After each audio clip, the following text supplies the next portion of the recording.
Hi friends, నేను మీ సాయిని. ఈరోజు మనం వీడియోలో మిగిలిన 13 పురాణాలలో మరికొన్ని పురాణాల గురించి తెలుసుకుందాం. కిందటి వీడియోలో మనం 5 పురాణాల గురించి తెలుసుకున్నాం. ఆ వీడియో ఎవరైనా చూడకుండా ఉంటే కింద ఉన్న డిస్క్రిప్షన్ బాక్స్లో లింక్ ఇచ్చాను, అందులో వెళ్ళి చూడగలరు. 6వది కూర్మ పురాణం. కూర్మ పురాణం శ్రీ మహావిష్ణువు శరీరంలో పృష్ఠభాగంతో పోల్చారు. ఈ పురాణం లక్ష్మీకల్పంలోనిది. కూర్మ పురాణాన్ని శ్రీ మహావిష్ణువు పులస్త్య మహామునికి బోధించారు. ఈ పురాణంలో మొత్తం 17,000 శ్లోకాలు ఉన్నాయి. కూర్మం అంటే తాబేలు. హిందూ మతంలో శ్రీ మహావిష్ణు అవతారాలలో కూర్మావతారం ఒకటి. అయినప్పటికీ ఇది విష్ణువుకు శివులకు సంబంధించిన ఇతిహాసాలు, తీర్థయాత్రలు, వేదాంత శాస్త్రాల కలయిక. కూర్మ పురాణం 2 భాగాలుగా విభజించబడింది. ఒకటి పూర్వ భాగం, రెండవది ఉత్తర భాగం. పూర్వ భాగంలో సృష్టి, అవతారాల కథలు, యజ్ఞాలు, శ్రద్ధ, వ్రతాలు గురించి ఉంటుంది. ఉత్తర భాగంలో భక్తి మార్గాలు, ధర్మశాస్త్రం, తపస్సు, యోగా సాధన గురించి చెప్పబడింది. ఇక 7వది స్కాంద పురాణం. స్కాంద పురాణాన్ని శ్రీ మహావిష్ణువు శరీరంలో కేశాలతో పోల్చారు. ఈ పురాణం తత్పురుష కల్పంలోనిది. స్కాంద పురాణాన్ని స్కందుడు భూదేవికి బోధించాడు. ఇందులో 81,000 శ్లోకాలు ఉన్నాయి. ఈ పురాణం మొత్తం 7 ఖండాలుగా విభజించబడింది. మొదటి ఖండం మహేశ్వర ఖండం. మళ్ళీ ఇందులో 4 భాగాలు ఉన్నాయి. 1 కేదార ఖండం, 2 కౌమారి ఖండం, 3 అరుణాచల మహత్యంలోని పూర్వార్ధం, 4 అరుణాచల మహత్యంలోని ఉత్తరార్ధం. ఇక 2వగా వైష్ణవ ఖండం. ఇందులో మరికొన్ని భాగాలు ఉన్నాయి. 1 వెంకటాచల మహత్యం, 2వది పురుషోత్తమ అంటే జగన్నాథ మహత్యం, 3 బదరికాశ్రమ మహత్యం, 4 కార్తీక మాస మహత్యం, 5 మార్గశీర్ష మాస మహత్యం, 6 భాగవత మహత్యం, 7 వైశాఖ మాస మహత్యం, 8 అయోధ్య మహత్యం. ఇక 3వది బ్రహ్మఖండం. ఇందులో మరికొన్ని భాగాలు ఉన్నాయి. 1 సేతు మహత్యం, 2 ధర్మారణ్య ఖండం, 3 బ్రాహ్మణోత్తర ఖండం. ఇక 4వది కాశీఖండం. కాశీఖండంని 2 భాగాలు ఉన్నాయి. కాశీఖండం పూర్వార్ధం మరియు కాశీఖండం ఉత్తరార్ధం. ఇక 5వది అవంతి ఖండం. ఇందులో 2 భాగాలు ఉన్నాయి. 1 అవంతి మహత్యం, 2వది 84 అధ్యాయాలలో రేవాఖండం. ఇక 6వది నాగరఖండం, 7వది ప్రభాసఖండం. ఇందులో మరికొన్ని భాగాలు ఉన్నాయి. 1 ప్రభాస మహత్యం, 2 వస్త్రాపద మహత్యం, 3 అర్బుద ఖండం, 4 ద్వారకా మహత్యం. ఈ గ్రంథాల ప్రకారం స్కాంద పురాణంలో 6 సంహితలు అంటే 6 విభాగాలు ఉన్నాయి. 1 సనత్కుమార సంహిత, 2 సూత సంహిత, 3 శంకరీ సంహిత, 4 వైష్ణవి సంహిత, 5 బ్రాహ్మీ సంహిత మరియు 6వది సౌర సంహిత. ఈ గ్రంథాలు విశ్వోద్భవం, వేదాంత శాస్త్రం, సద్గుణాలు మరియు దుర్గుణాలపై తాత్విక ప్రశ్నలు, చెడు అంటే ఏమిటి, చెడు యొక్క మూలం, చెడుని ఎదుర్కోవాలి మరియు నయం చేయాలి వంటి ప్రశ్నల గురించి చర్చిస్తాయి. అనేక పురాణాల మాదిరిగానే స్కాంద పురాణంలో కూడా దక్షుని త్యాగం, శివుని దుఃఖం, సముద్ర మదనం మరియు అమృత ఆవిర్భావం, తారకాసురుడు అనే రాక్షసుడి కథ, పార్వతీదేవి జననం, ఆమె శివుడిని వెంబడించడం మరియు శివుడితో ఆమె వివాహం వంటి ఇతిహాసాల గురించి చెప్తుంది. 8వది మత్స్యపురాణం. ఇది శ్రీ మహావిష్ణువు మెదడుతో పోల్చారు. ఈ పురాణం సప్తకల్పంలోనిది. మత్స్యపురాణాన్ని శ్రీ మహావిష్ణువు వైవస్వత మనువుకు బోధించాడు. ఈ పురాణంలో మొత్తం 289 అధ్యాయాలు, అలాగే 14,000 శ్లోకాలు ఉన్నాయి. ఇందులో 289 అధ్యాయాలలో మొదటిది సృష్టి క్రమం. ఇప్పుడు మనం సృష్టి క్రమం గురించి తెలుసుకుందాం. సృష్టికి పూర్వం విశ్వంలో ఏమీ లేదు. మహాప్రళయం జరిగాక చీకటి ఆవరించి సర్వప్రపంచం నిద్రపోతున్నట్లుగా ఉంది. అప్పటి స్థితి ఇలా ఉంది అని ఊహించటానికి, తెలుసుకోవటానికి కూడా వీలు లేదు. దీనిని వర్ణించటానికి ఒక్క లక్షణం కూడా లేదు. విశ్వం అంతా నీటిమయమై అగోచరంగా ఉన్న పరిస్థితుల్లో అన్ని పుణ్యకర్మలకు మూలమైన అవ్యక్తుడు అంటే వ్యక్తి కానివాడు స్వయంభూ అవతరించి జగత్తును ఆవరించి ఉన్న చీకటిని తొలగించి వెలుగును ప్రకాశింపచేస్తుంది. ఆ అవ్యక్తుడుగా అవతరించిన శ్రీ మహావిష్ణువు ధ్యానించి జగత్తును సృష్టించినట్లు మత్స్యపురాణం ద్వారా తెలుస్తుంది. మొదటి సృష్టి అనేది ఎలా జరిగింది? అవ్యక్తుని మొదటి సృష్టి అపస అందు బీజాన్ని సృష్టించాడు.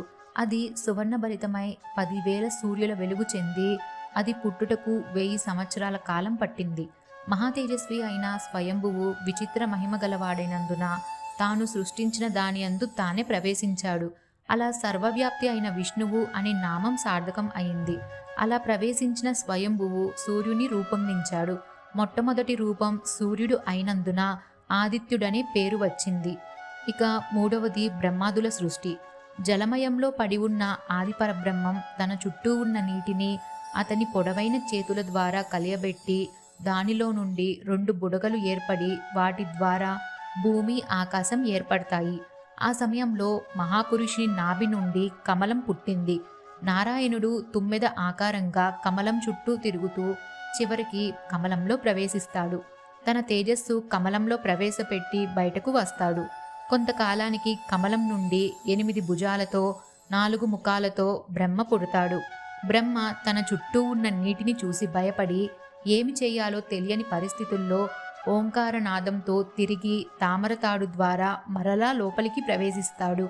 ఏమి చేయాలో తోచక విచారంతో కూర్చుని ఉండగా తపస్సు చెయ్యి అనే మాటలు వినపడతాయి బ్రహ్మకి.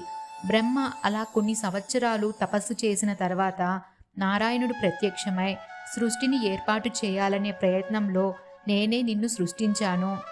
నీ తపస్సు ఫలితంగా సృష్టి చేసే మానసిక శక్తిని నీవు పొందావు. శ్రీరూపమైన ప్రకృతి నీకు సహకరిస్తుంది. సృష్టిని ప్రారంభించు అని నారాయణుడు అదృశ్యమవుతాడు. ప్రకృతి సరస్వతి రూపంలో కనిపించింది. బ్రహ్మ సరస్వతి సాంగత్యం వలన సృష్టి ప్రారంభం అయిందని మత్స్యపురాణం చెప్తుంది. ఇక 9వది మార్కండేయ పురాణం. ఈ పురాణం శ్వేతవరాహ కల్పంలోనిది.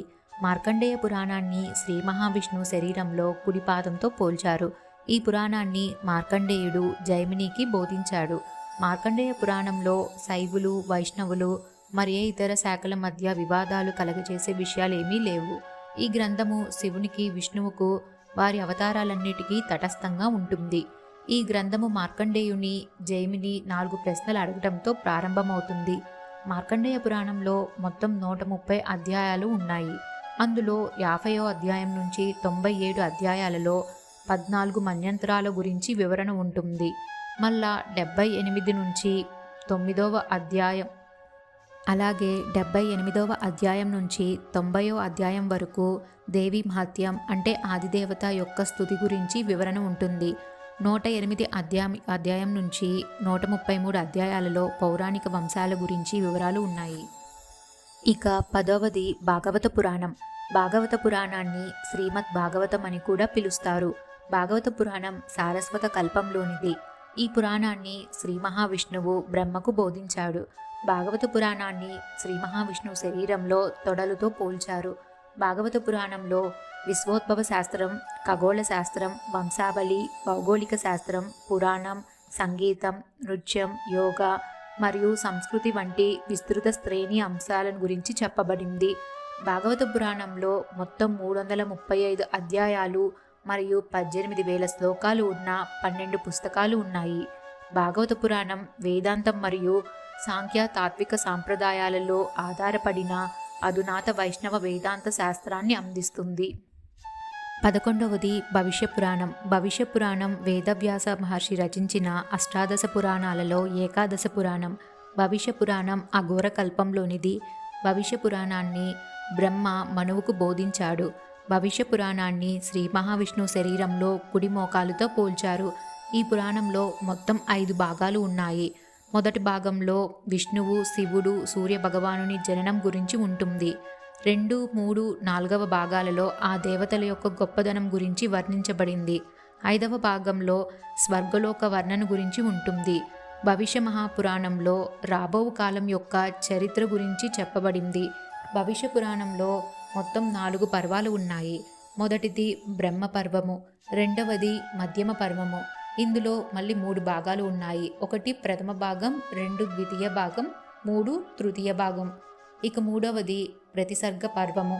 ఇందులో మళ్ళీ 3 భాగాలు ఉన్నాయి. 1 ప్రథమ ఖండము, 2 ద్వితీయ ఖండము, 3 తృతీయ ఖండము. 4వది ఉత్తర పర్వము. మిగిలిన 7 పురాణాల గురించి మరొక వీడియోలో తెలుసుకుందాం. వీడియో నచ్చితే లైక్ చేసి మీ ఫ్రెండ్స్ అండ్ ఫ్యామిలీ మెంబర్స్కి షేర్ చేయండి. ఛానల్ని సబ్స్క్రైబ్ చేసుకోవడం మర్చిపోకండి.